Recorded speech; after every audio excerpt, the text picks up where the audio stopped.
you. Thank you, Ryan. Thank you all for being here today. I hope you all are grabbing little pieces and nuggets of great information, and we're hoping to build on that and keep growing. So, most of you know who I am through Catholic Ministry Appeal or Catholic Foundation work. Many of you may not know that something that I love to do is strategic planning.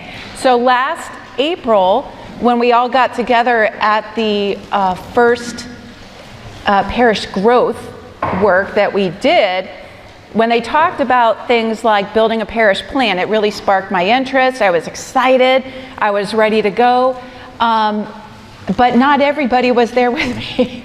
So I wanted to take a little bit of time as we've continued to experience some difficulty in having people come back, a perspective on how to tackle that and start incorporating it into your plan. So many of you, myself included, we've been involved in ministry for a very long period of time, some of us longer than others. And what we're experiencing right now, the low attendance, difficulty finding volunteers, sometimes even leading some ministries that have been very successful prior to COVID, they are problems that COVID may have brought to the surface, but if we really took a look at what was going on, they could have been problems that we were experiencing for a period of time, but we may not have taken a pause and really looked at addressing them because we had just enough to make things work. We had just enough people, we had just enough financial resources, we had just enough time, but now post-COVID, that may not be what we're experiencing. So post-COVID, what may have been motivators, and I know we talked about some of those earlier today, what may have been post-COVID motivators,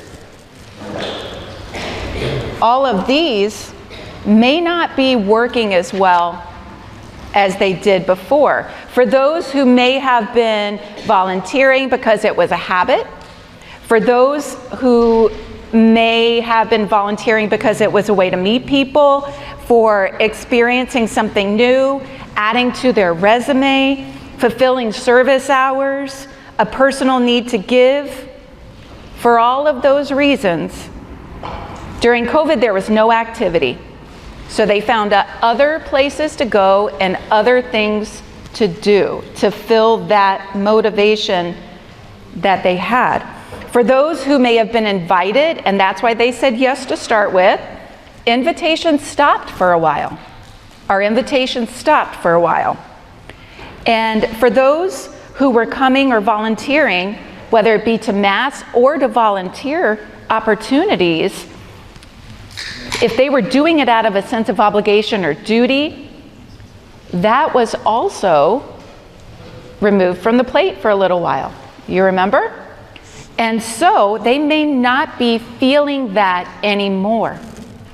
They may not be feeling that anymore.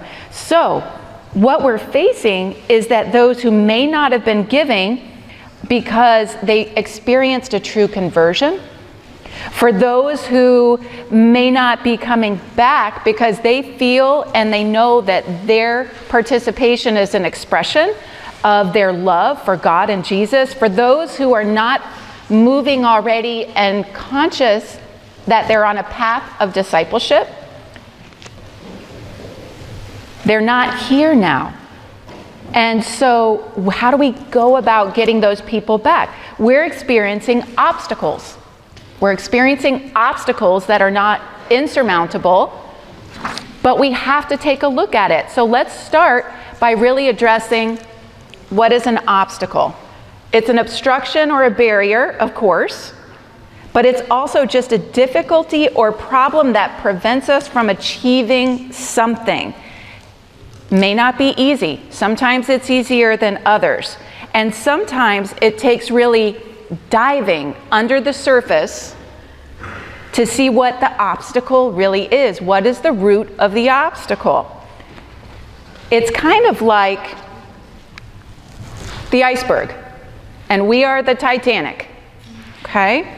So if we don't take time to really dive under the surface and see what's there, we're not going to get to the root of the obstacle, and we may not be able to overcome it.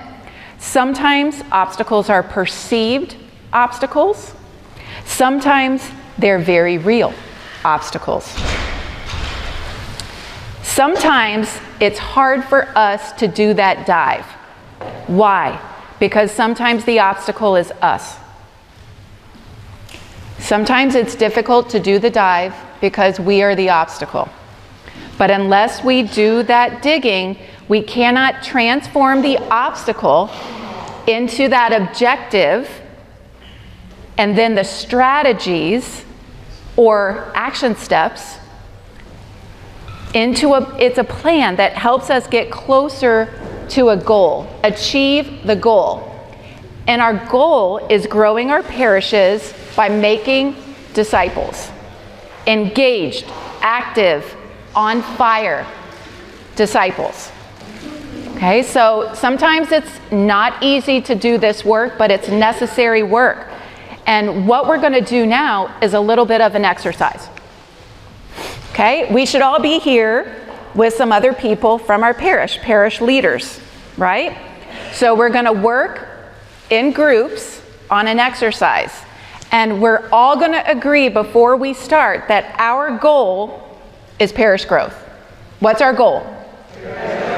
All right, so we're just going to lay that groundwork there. This exercise goes through on the basis of a goal, okay? Starts defining the obstacle, turns those obstacles into objectives, and gives you an opportunity to brainstorm on the steps needed to begin moving up, okay?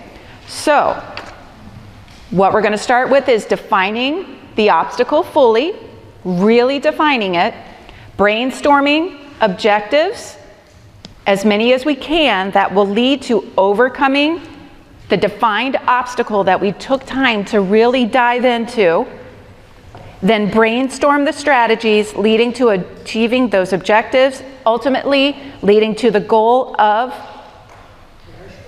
parish growth. One more time, parish growth, right? So I'm going to do an example of it. In your materials, you have you have the slides, so don't worry about, I went ahead and did slides and note pages for you. So if you want to take notes during this part, and we're going to use the exercise sheet, parish growth plan building exercise, okay? And we're going to walk through one, and then you're going to work as a parish team to go through the exercise. All right, so obstacle. We've all been in ministry for a long time, so I bet nobody has heard closed culture as being an obstacle. Nobody's heard that, right? So what does that mean, closed culture? Let's define it fully. Closed culture can be any of these. Lack of openness and breaking past the cliques that exist within our parishes, and they're there. No hospitality for new or established parishioners. No personal invitation to ministry. We had it, but we lost it. We got to rebuild it. Could be we keep doing things exactly the same way, and we are expecting different results. Okay? We are not changing what we're doing. So an obstacle could be we're not changing as the lives of our people are changing. We are not changing.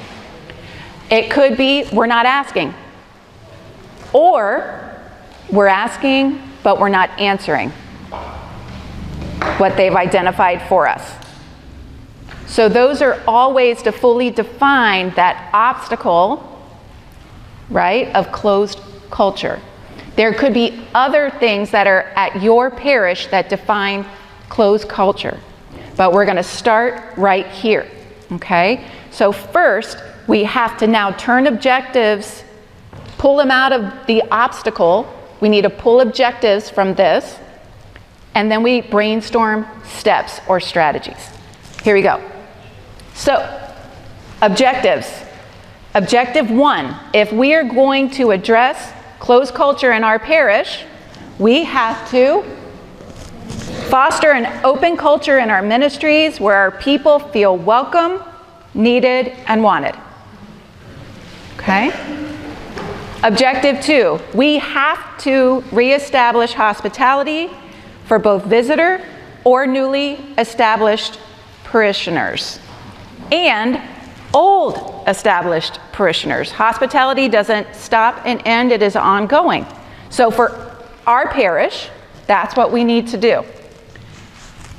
Objective 3, we want to do a survey of our members to find out if the ministries we have are addressing where they think we need to go. We can have a dream session for where they see us going. Okay? So those are 3 objectives that can answer closed culture. To move past an objective, now you've got to build steps, right? Strategies. So here we go. Strategies are definitive, measurable steps that lead you to answering an objective, which answers the goal. And our goal is parish growth. Everybody, parish growth. All right. So here we go. Strategies. We got to research. We have to research and we have to use our resources in a very intelligent way. So to do that, for us, that means we've got to network. If we network, that means we can go to other parishes and talk to them. How handy that there's a room full of parishes here, all working on parish growth. Let's find out what they do to focus on invitation and hospitality. Let's reach out specific to diocesan ministry offices for resources and training materials that are already available. Let's reach out. And we're going to take time and we're going to learn. We're going to learn about the methods of invitation and hospitality. So if we want to foster an open culture where ministries feel welcomed, the people in our ministries and our people feel welcome, needed, and wanted, we've got to do these things to get started, okay? But we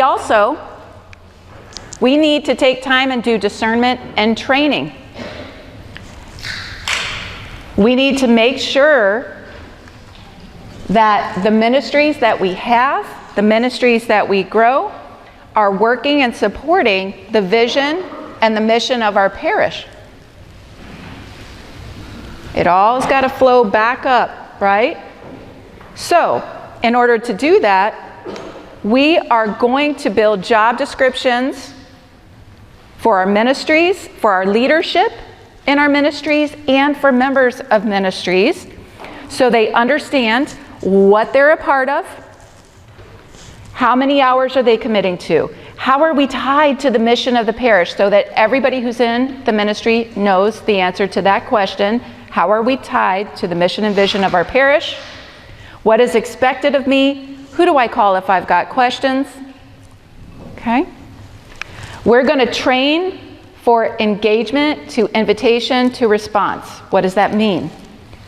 This role of engaging people and focusing on hospitality is not for everyone. It is not for everybody. Therefore, 1, we need to ask the right person to take this on. But 2, we need to give them the training necessary so that they are able to communicate effectively with potential members. So for each member of a ministry, you've got to have a person who can do that. They've got to be able to communicate. They've got to be able to understand moving from a shotgun to a personal, to a targeted invitation. They've got to understand that follow-up isn't just yes and someone showed up. They've got to understand that sometimes the answer is no, and evaluate for themselves, why did the person say no? Did I ask the wrong person, or are they interested in something else? And do I care enough about the mission and vision of my parish, then I'm going to help this person connect to the right ministry opportunity and take some time with them, right? And how can I assist in doing that? So once we find out someone says, I don't think this is for me, they are not ghosted. They are shepherded, and they are moved down another path of discipleship, okay? This also means onboarding. Once a person says yes, how are they shepherded into a ministry? So that they fully understand that job description, they can evaluate if it's effective and if they're effective in the role that we're asking them to perform. How do we onboard our ministers? Do we just throw them in? Do they get a little bit of time in what they are doing? So that was objective 1, strategies 1 and 2, discernment and training. What else? Leadership commitment. What does that mean? It means maybe our leadership is going to have to set up regular meetings for formation for our ministry leaders so they understand these processes. Maybe it's going to mean training our leaders to raise their successors who are also trained in this process that we're entering into. And setting the stage for people who say yes to have somewhere to grow in their ministry work. If we all come with an expectation that once we sign up in a ministry that we're there for life, what does that mean to a new person who says yes? They have nowhere to go. There is no place at the table for them. We all need to have a chance to lead according to our talents and abilities. We all need a chance to take a break and follow. So if we're continually raising our successor, we have vibrant parish councils. We have vibrant knights, which they do it well. The knights do it really well. We have vibrant liturgy teams. We have vibrant ministries in our parish. Okay? We also provide a chance for evaluation. If they've got a job description, how are they doing, and are we holding them accountable to it, and are we accountable to it? They have to evaluate. We have to take a look at what that is. So now, that was a very quick demonstration of the exercise of moving through. And we sat down as a pastoral team and we brainstormed those. You are with your parish teams right now. You've got the worksheet to walk you through, and we talked about closed culture, broke out one objective and those strategies. There's other obstacles that you may choose to take on. Okay? What if it's a change of priority for our people? Is that the obstacle you want to take on? Take it on and try to work the exercise. Is it our vision and mission of the parish? Maybe we need to evaluate that because we've kind of moved away, or it's changed because our people changed. Do you want to tackle that? Is it something else? Do you want to go back to one of the objectives of closed culture that we didn't hit on? Do you want to tackle something else? It's your parish team. Pick an obstacle, fully define it. Take some time, fully define it, all parts of it, because those begin to create your objectives, which allow you to identify specific measurable steps or strategies, which all lead back to parish growth, our goal. So break up into your teams now. Let's get to work.